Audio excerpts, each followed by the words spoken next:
G'day and welcome to the Unbox Your Gift podcast. I'm Rita Joyan. Here's a reoccurring question. Can't seem to find my passion in anything. If you've ever been in that situation where you can't find your passion, maybe it's because you've just graduated from high school. Maybe it's you've been in corporate for some time. Maybe it's because you've been a stay-at-home mum for many years and now you're trying to re-enter the workforce and you feel like you've got nothing to give, or you feel like you've gone stale, or maybe you just haven't found that thing that lights you up, sparks you up. Whatever it is, I know for me, when I felt stuck or when I felt like, well, I can't seem to find my passion, it was when I had just finished school and I enrolled in university. And I think at that time when I was having these thoughts, I had deferred because I didn't want to study university. There was nothing that interested me. I didn't know what job to go and apply for.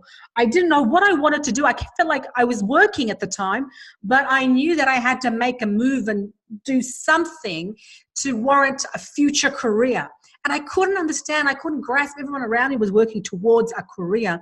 Whereas for me, having finished high school and just deferred university, I couldn't work it out. And I realized looking back that if I just recognized a few things about myself, I would have been able to get out of that rut a lot sooner, which is why I'm sharing it with you, because can't seem to find my passion in anything is a reoccurring question. And whether you experience it in corporate, during university, after university, while you're transitioning from a job, coming from a stay-at-home mum or a dad back into the workforce, that feeling can trigger at any time. And it's important because I know how crappy it feels. I know how low in energy it makes you feel, how devalued it makes you feel, because you just think like, what can I offer the world? Like, what can I possibly do that makes me happy, makes the world happy, is a contribution that I can, like there's so many questions, like, can I absolutely do anything? So here's what I would suggest. The first thing is that you want to ask yourself, are you stuck? Like, I just don't know what to do. Like, I'm literally stuck. That's where I was. I was just stuck. Like, I don't know what to do. There are so many options and I just don't want to make the wrong decision and I don't want to regret my time. I don't want to regret energy. What do I do? So I was stuck. You might be scared because you failed before. There might be another reason. Maybe you've done different things along the way and that you're just now scared of failing again if it doesn't work. And obviously fail doesn't mean like you crashed and burned. It means that it didn't work out the way you wanted it to, the way you anticipated, and now you're scared to move forward. Another reason why you might be scared is because maybe you were top of your class at school, at university, in your chosen profession. You might have been experiencing a real high, a high like a journey. And now that you want to maybe, you feel stale, that you want to move, you probably don't want to, even though you know you have to, because you just don't want to seem like you don't have it together, or you don't want to taste what failure feels like. And failure, once again, I don't mean failure as in crash and burn. Failure is in you didn't get the anticipated results. That's my definition.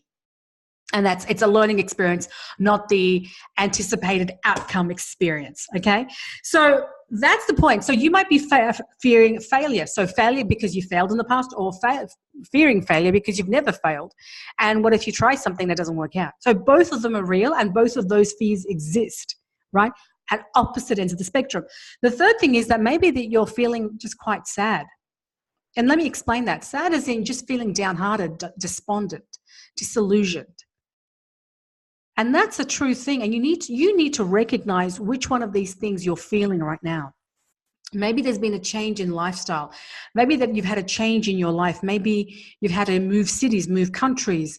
You've had an addition in your family. You've had a baby things happen. And that change creates a shift in perspective. And it doesn't mean having a baby makes you sad. My point is that there are times when you're despondent about certain things, and a change of lifestyle, because some women do suffer with postnatal depression. There are those things that take place, and you need to recognize for yourself, well, what is it that is making you feel like you have no interest in anything? Because you do have an interest, it's probably just buried. It's probably just kind of, you need to excavate that. And I'm going to give you the tools today on this episode on how to excavate that. But I really want you to look at yourself. If ever you've been in a rut, I know when we're going from a passion to a profession, when you're starting something and you're like, I don't know if this is going to work out, a lot of the times you have to sell yourself to yourself. That, in other words, if I was going to sell you a pen,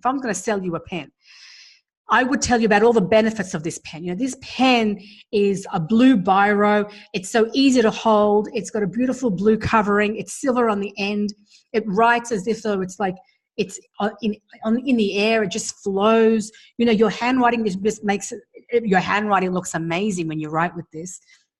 There's no ink that goes through the page. I'm just selling it to you. I'm just giving you all the features and why you should buy it. And it's the same thing for ourselves. We have to sell ourselves to ourselves. I believe when you're doing something that is so different from the conformity of what society is.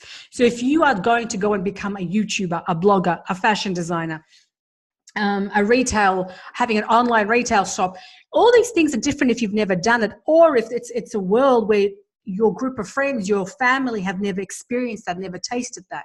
And so you're kind of coming out from the normal, go to school, go to university, get a good job and stick it out for a good job and keep looking for a good job, maybe change jobs, but keep in corporate, keep in government. If you're coming out of that and doing something that you love based on your own terms, selling yourself to yourself is a prerequisite of keeping in it. And I find that more and more and more every single time. And the only way you can sell yourself to yourself is if you have enough galvanizing interest in that passion that you want to do. So here's the thing. If you're stuck, here's the remedy for if you're stuck. The first thing is that you need to be able to look at, the best thing to do? Let me just get straight to the point. The best thing for you to do if you're feeling stuck, go and meet people that are different from you. Like, just listen to this. Like, just give it a moment and try it for God's sake. Go and just experiment this. Go to an organization, an association, somewhere where you wouldn't normally affiliate, and go and mingle, go and network, not for any reason, not to garner any business or anything like that, but just for the sake of broadening your perspective. Because part of the reason why we get stuck or we don't have interest is because we're too much inside our own head. Oh, I'm not good enough. I can't do anything. Oh my God, everyone's doing so much better than me. Oh my God, I don't know what to do with myself. And right? Like, you just keep going on and on and on and on. And that voice is on replay mode. And so anytime you have 2 seconds to yourself, that audio is going to start playing in your mind. So in order to dislocate that in order to erase the audio there, you need to go and have different conversations.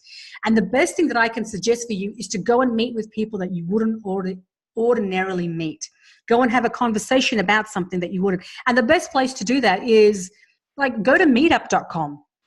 Go to meetup.com and go to a meeting that you wouldn't ordinarily go to. Like, go to a Shakespeare reading, go to, adventure walks, whatever there is, whatever that kind of kindles your interest. Go and do that, because that's going to take you out of your own head. And it has nothing to do with your passion, but has everything to do with your mental health.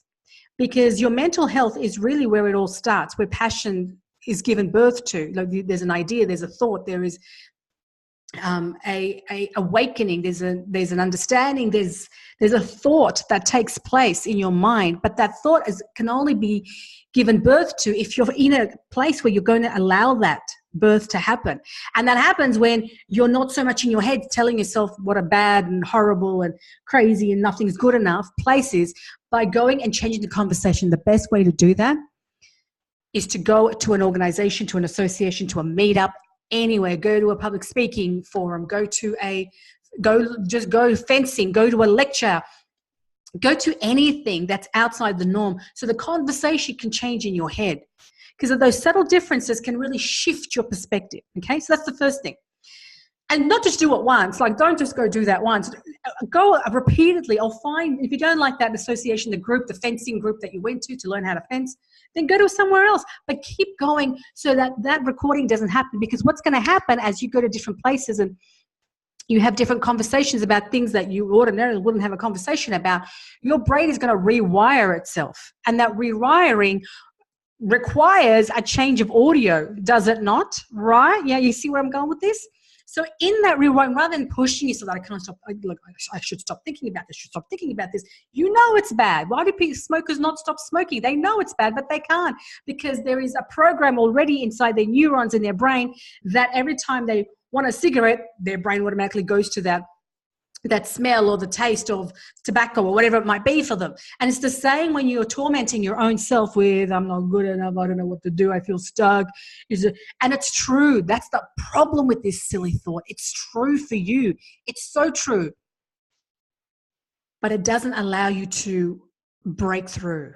And so whatever that breakdown is that you may be going, your breakthrough is on the other side of it. And so the way to assist yourself is to actually go to a place, an organization, a meetup, an association you would not ordinarily go to, but you are going to derive benefits because of the conversation. You have to get yourself out of your own environment, is what I'm saying. Okay, let's move on. Second thing is, if you're scared to fail, either you're scared to fail because you failed before, or you're scared to fail because you've never failed ever. You know, you've been a golden child, you've been a golden girl, a golden boy, a golden man. You know, you've just been like, you know, on top of things all the time. Or nothing has ever worked out. Or some things have and some things haven't. And you're just like, I don't know if I want to go through that turmoil of roller coaster emotion again. Here's what to do. If that is the case, then you need a full dose, like a big dollop, like a big spoon of personal development. Now just hear me out. Hear me out. What I mean personal development, there are certain books that are going to take you out of your own head and place you in your heart when it comes to failure. There is a book I'm going to recommend to you. You want to write it down right now and you want to read it and reread it. I reread it all the time. It's called The Big Leap. The Big Leap by Gay Hendricks. The Big Leap by Gay Hendricks. I picked this book up just by chance. And I've got to say, it was a gift that I don't think it was by chance. I don't believe in chances, but it was a gift to be able to picked it up and thought, you know, I want to read this book. And once I opened it, I could not put it down. If you are scared of failing, this is not about a think positive, you know, incantations. Nothing wrong with positive thinking, incantations. I do it myself.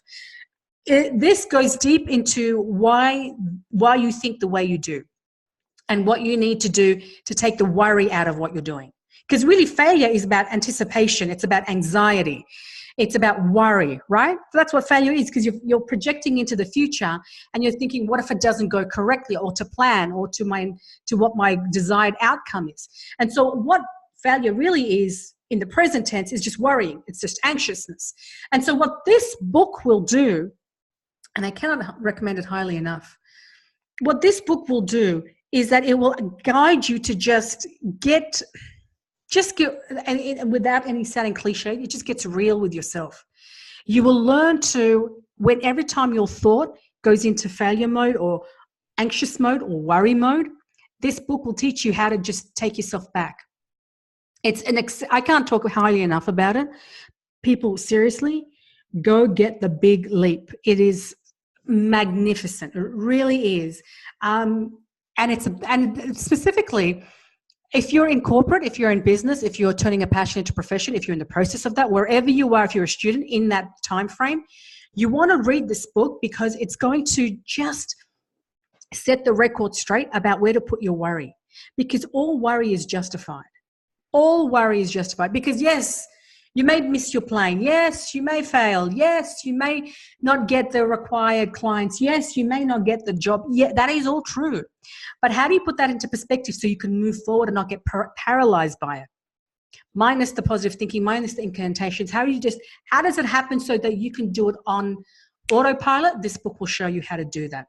The Big Leap by Gay Hendricks. Lastly, if you're having a change in your life, like there's a life change, that's why you feel like you can't find passion in anything. There's no interest in anything because you've had a big life change, you've moved, you've had a baby, or you are married now, or you aren't married, you know, whatever change has happened. One of the biggest things is now you've moved into the next evolution of who you are. Evolution in terms of your growth, your mindset growth. And so because that's a change, I know when I first moved from Sydney, Australia to Canberra, Australia, it's a huge difference. I moved here about 7 years ago. Sydney is a huge, big, fat moving city. It's a great city. I personally enjoy it, but it's a different city. It's a big city. Canberra is not. Canberra is not a big city, and especially 7 years ago when I moved here, it is a tiny, and look, people refer to it as a country town with city-like facilities. It's a country town with city facilities. And the population, I believe, like, don't quote me, it's about 400 something thousand. I could be wrong, but I probably am. But it's not even a million, okay? So my point is when I moved here, it was a huge change for me. And I felt that's being, like, I can't find my passion. I can't find my groove. I can't find I can't find momentum. And the reasons for me was, it was a huge change. I got married. So that's one huge change. I changed my location. I left everything back in Sydney. I had left my work, what I had done. So I had started for fresh in Canberra. And Canberra, if you don't know, is the capital of Australia. And the capital of every country, the city of every country, usually is dominated by government jobs. And 7 years ago, I couldn't get, like, I was just trying to translate my work, working in Sydney, in Canberra, but majority of jobs in Canberra, this is before I started doing my own thing, was government jobs. And I couldn't get a government job because I couldn't get clearance to work in government. And the only way you can get a clearance to work in government is if you work in government. So, you know what I mean? Like, and I was just feeling like I can't get, I was feeling very lost. I was away from my family, my friends, everything that I was familiar to me. My husband was working 7 days a week. Can you see, that was a huge change for me. And so what I wanted to give you in terms of that is, how do you overcome that? How do you find your passion even though there's a big life change? And that is to really, that's the moment in time where I believe God is trying to get you to rediscover yourself, because there is a change happening. There's an evolution happening, and you need to meet that change. And it was during those times, that I started getting very serious about putting together the passion process. And I had already done it in Sydney. In the evenings, I would be working on it. But now that I'd come to Canberra and all this change was happening around me, I started to put it in place and started to do podcasting, started to do interviews, started to get a feel for the things that I wanted to do, because now I was going to my next step. I didn't know at the time, like, I was just like, I just want to keep fresh. I just want to do something that interests me. But that's exactly what was happening. So long story short, I finally did, 6 months in, I did get a job. And then I realized once I got a job that I was more interested in what I was doing, like what I'm doing now, doing my whole media and training, that eventually I just stopped corporate and government and then did my own thing. And that's important, because had I not have had the taste, maybe I would have kept going with government. Do you know what I mean? Or with corporate. But that is also telling. So it's about self-discovery. So if you've had a life change, it's time for you. It's just a sign that you've changed directions, or something's changing, and therefore you need to change with it. There's another, in terms of another layer of self-discovery about yourself. That's what I'm trying to get. There's a layer of self-discovery that either you're going to find the confidence and the ambition to make it happen, or life circumstances, like for me, made it such that I would need to actually act on it, which is what I'm doing now. Does that make sense? So if you can't find your passion in anything, guys, take that into consideration. Either you're stuck, you're scared of failing, or scared of failing because you've always failed, or you've never failed at all. And that's important to make that distinction, guys, because if you've never failed, and if you're listening to this thinking, well, who doesn't fail? There are students who go to school, then go to high school, then go to university, and they're straight A students. And then they get a really good job because they were good straight A students, and they have no idea what it means to get a low mark. They have no idea what it means to struggle at school. And the thought of coming away from that path that they don't enjoy and try something new, the thought of, because students have told me this, that's why I'm sharing it, scares them. Because for so long, they were thought of this pin-up student, this pin-up intern who was just perfect in their grades and in their conduct and in their choices and their decision-making. And suddenly, if they make a decision that doesn't work out, that's really big. So it can happen on either spectrum. So I just wanted to clarify that. So the big leap for that, and then obviously discovering it's the next evolution, and you need to get very fine-tuned to give yourself space to get to know yourself at a different level now. You need to make time, even if it's 5 minutes a day, even if it's 5 minutes a day, to just focus for 5 minutes on what my next layer is. Like, what is this feeling trying to tell me? Like, what do I need to learn from this feeling that I'm feeling down, that I'm feeling despondent? What is this feeling teaching me? What do I have to learn? Why am I feeling this way? What caused it? Asking those, that's how you're going to build self-awareness about yourself. And the more you can do that, the more you'll be able to find your passion, find your path again, and get back into your groove. Okay? Or find your new groove, or find our new groove, whatever